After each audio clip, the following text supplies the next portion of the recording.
So disclaimer, I've never watched the movie Titanic, nor do I intend to. I know how it ends. Spoilers. But I remember as a very young child hearing the story of the Titanic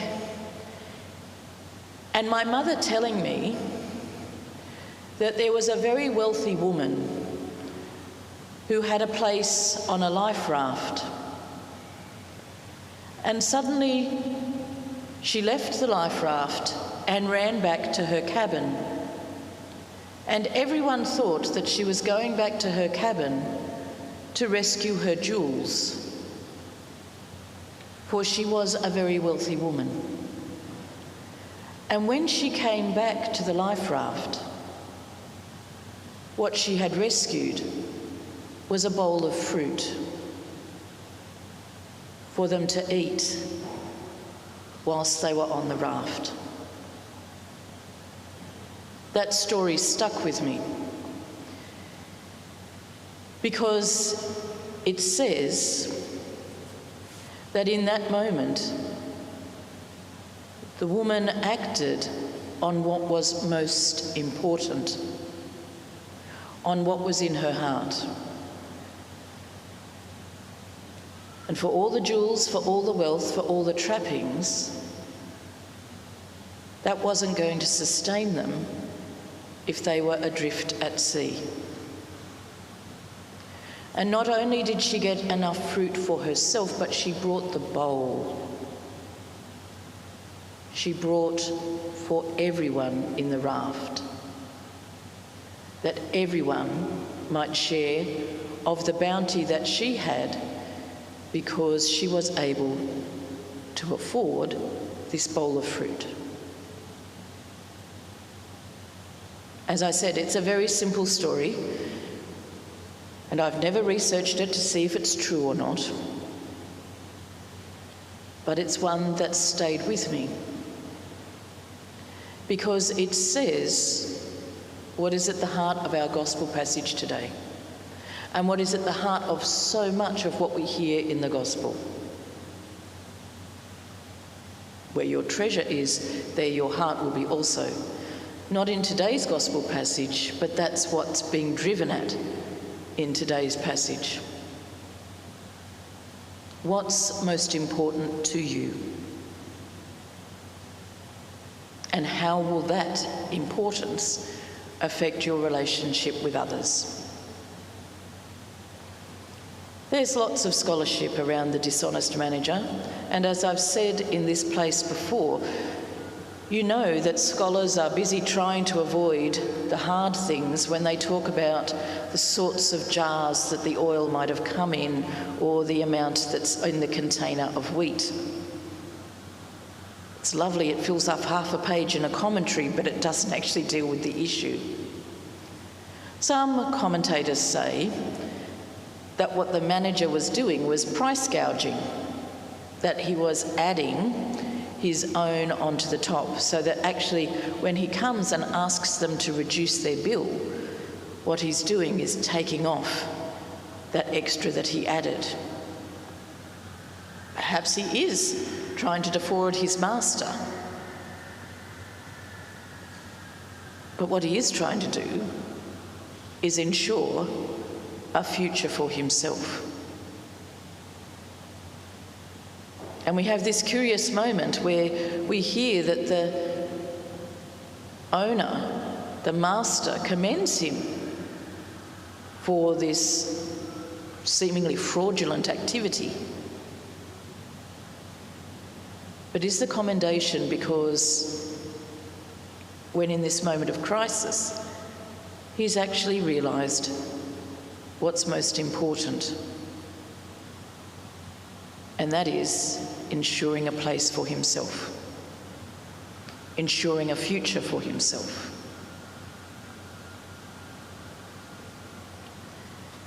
Yesterday, the Synod of the Diocese met, and you'll hear more over the coming weeks about the many things that we discussed. One of the key presentations that came to us was from the Eco Care group, setting out a plan that they hope will be adopted by Diocesan Council for the diocese about how we care for creation and ensure a future for ourselves. For when we hear, as we do, in the collect for today, show us the treasure that endures and make us worthy to be entrusted with the wealth that never fails, we know we are talking on the one hand about a heavenly treasure, a heavenly reward, a heavenly kingdom, but on the other hand, we're talking about a treasure that has been entrusted to us since the beginning of creation. We are called to be stewards of the wealth of creation. And this indeed is wealth, because in creation we catch a glimpse of the Creator. When we honour creation, when we are good stewards of creation, then we are seeking to honour God and to be good stewards with all that God has entrusted to us. The Eco-Grare group talked to us about how it is important for us to ensure this wealth of creation, endures not just for now, but into the future, a wealth that will last. And in order to do that, we need to change some of our practices. We need to be more mindful, and I know that's a bit of a buzzword at the moment, but it does mean we need to bring to mind what is the impact of my small action on something far greater.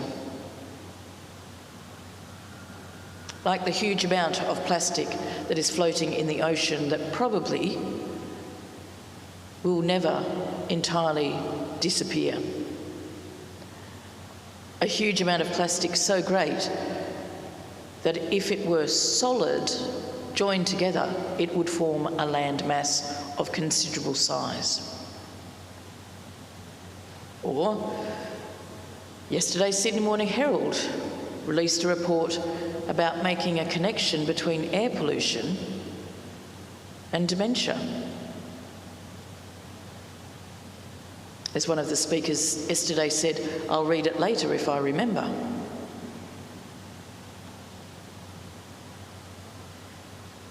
We are aware of incremental changes. But like the climate scarf that many of you knitted last year and that we saw here, presented to Bishop Peter, we see that those incremental changes over 100 years have actually taken us from the blue of a cool earth to the red of an earth in crisis. So how do we care for creation?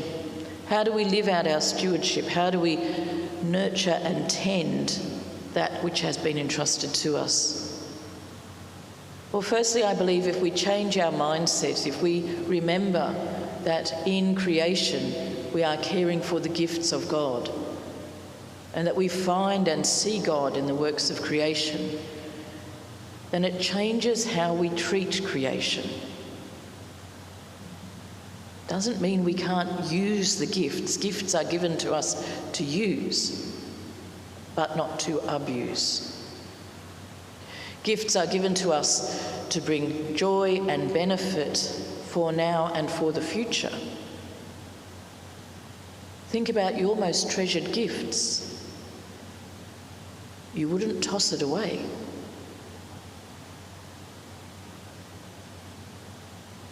We have such a gift in creation.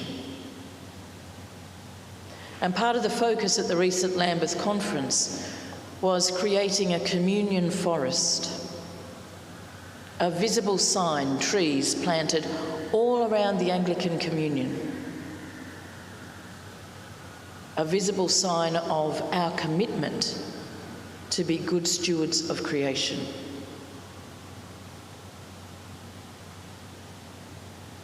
How can we, in our small ways, change our practices that we show that care which reflects our love for God?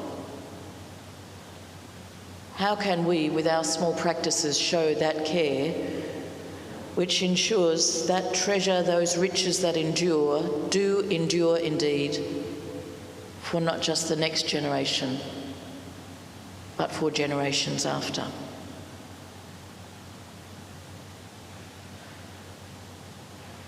We do it by being mindful that in creation we encounter God.